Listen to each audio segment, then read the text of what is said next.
Assalamualaikum warahmatullahi wabarakatuh. Alhamdulillahi wahdah, wassalatu wassalamu ala rasulillah. Sahabat TSL, rahimakumullah. Kembali kita masuki pembahasan materi ke-42.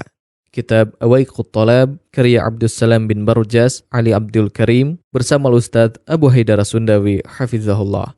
Kepada Ustadz, falyatafaddal mashkura. Bismillahirrahmanirrahim. Assalamualaikum warahmatullahi wabarakatuh. Alhamdulillah, nahmaduhu wa nasta'inuhu wa nastaghfiruh. Wa na'udzu billahi min syururi anfusina wa sayyiati a'malina. May yahdihillahu fala mudilla lahu wa may yudlil fala hadiya lahu. Wa ashhadu an la ilaha illallah wahdahu la syarika lahu.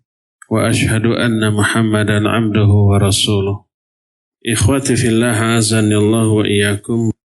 Berkata Syekh Al-Utsaimin di dalam bab al-akhta allati yajibu hadruha, beberapa kesalahan yang wajib dijauhi, dihindari oleh para penuntut ilmu adalah at-tasaddur qabla ta'ahul, mengajar sebelum waktunya, berdakwah sebelum layak untuk menjadi da'i karena kemampuannya. Dan itu sangat berbahaya. Lama-lama wa yantahi matafahu baina hadhil asya ila hajril intisabi lil ilm wa ahli. Sampai puncak kekeliruannya, puncak bahayanya, di antara seluruh bahaya yang ada adalah hajrul intisab lil ilmi wa ahli. Dia menjauhi ikhtiar, upaya untuk mencari ilmu pada sumbernya dan pada ahlinya. Dia ketika ngajar itu tidak lagi merujuk kepada kitab-kitab para ulama. Tidak lagi didasarkan pada ilmu, tapi didasarkan pada kebodohan yang bertumpuk pada akalnya yang kurang dari ilmu. Sering saya jelaskan, akal kita bukan alat untuk memahami apapun, bukan. Akal itu sekedar wadah untuk menampung alat untuk memahami apapun. Kita punya akal, bisa nggak akal kita memahami, menganalisa, bahkan mencari solusi kesembuhan bagi sebuah penyakit? Tapi akal kita kosong dari ilmu kedokteran. Kita tidak pernah belajar ilmu kedokteran. Nggak pernah baca-baca jurnal, artikel, buku kesehatan. Bisa nggak dia mengira-ngira atau mengetahui apa penyebabnya, penyakitnya apa, solusinya apa? Kita punya akal. Bisa nggak akal kita memahami? Enggak. Kalau dipaksa-paksa akan salah, akan keliru. Akal bukan alat memahami itu. Apa alatnya? Ilmu kesehatan, ilmu kedokteran. Jejali dulu akal kita dengan ilmu itu. Ilmu itulah yang menjadi alat bagi penyakit yang sedang dia alami. Dia bisa menganalisa dengan ilmunya, kemudian mencari pengobatannya. Itu tentang ilmu dunia. Apalagi ilmu agama. Tentang Al-Quran. Kita punya akal. Akal kita bukan alat untuk memahami Al-Quran. Alat memahami Al-Quran ilmu tafsir. Kalau mau kita memahami Al-Quran yang benar, akal kita isi dulu dengan ilmu tafsir itu, baru bisa memahami Al-Quran secara benar. Bukan dengan akalnya, tapi dengan ilmu tafsir yang difahami oleh akal. Makanya Nabi SAW bersabda, man qala fi kitabillahi bi ra'yih. Dalam riwayat lain, man fassara al-Qur'ana bi ra'yih, falyatabawa maq'adahu minan nar. Siapa orang yang berbicara tentang kitab Allah dengan ra'yu, dengan akal, bukan dengan ilmu tafsir.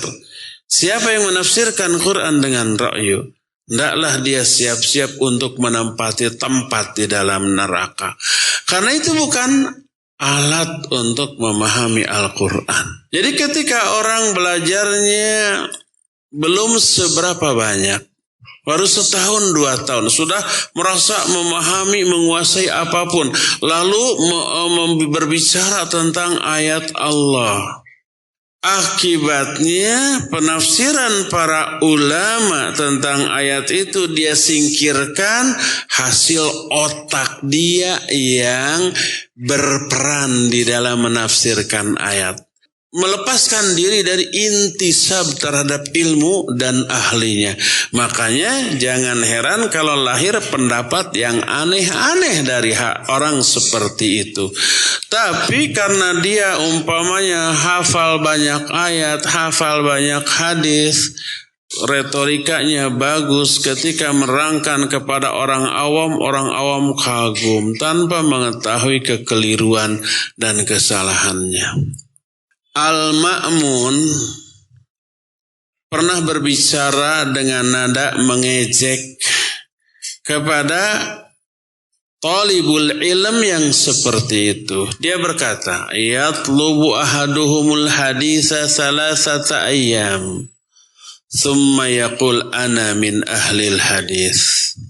Salah seorang di antara mereka belajar hadis 3 hari. Setelah 3 hari orang itu berkata, akulah ahli hadis. Ucapan Al-Ma'mun itu dinukil oleh Al-Imam Al-Zahabi dalam kitab Siyaru A'lamin Nubala. Yang lebih parah, baru belajarnya juga bukan mulazamah. Sekali 2 kali, sebulan 2 bulan, anggaplah setahun. Setelah setahun, para ulama juga dicela. Ini keliru, ini manhajnya menyimpang, ini ahlil bidah. Pas dites bahasa Arab nggak faham. Pas disuruh membaca Al-Quran, tajwid makhrajnya juga masih tersandung-sandung. Bagaimana para ulama salafus soleh dalam mencari ilmu zaman dahulu, dia akan takjub. Takjub tentang kesabaran mereka dalam mengecap pahit getirnya ikhtiar dalam belajar. Kagum di dalam kesabaran mereka menempuh waktu yang sangat panjang. Mereka tidak jemu, tidak bosan, wala yataqa'asun, tidak berleha-leha, tidak terlambat ketika hadir ke majelis ilmu. Wala yastakbirun, tidak bertakabur. Syiar mereka atau moto mereka adalah al-ilmu minal mahdi ilal lahad. Ini bukan ayat, bukan hadis, tapi seringkali dianggap sebagai hadis. Padahal bukan, ini hanya peribahasa. Peribahasa menyatakan utlubul ilma minal mahdi ilal lahad. Tuntutlah ilmu sejak dari buayan sampai masuk liang lahat. Ini isinya bagus, tapi sekali lagi bukan ayat, bukan hadis. Ini hanya peribahasa dalam bahasa Arab. Ini jadi moto para ulama. Belajar ilmu itu sejak dari buayan sampai masuk liang lahat. Sebelum mati terus berjuang mencari ilmu. Al-ilmu minal mahbarah ilal maqbarah. Ilmu itu dari mahbarah. Mahbarah itu alat botol tinta kalau zaman dahulu, pena, tapi tintanya itu bukan dari dalam seperti kita sekarang. Dicelupkan, dituliskan, sebaris habis celupkan lagi. Itu heber. Tempatnya disebut mahbarah.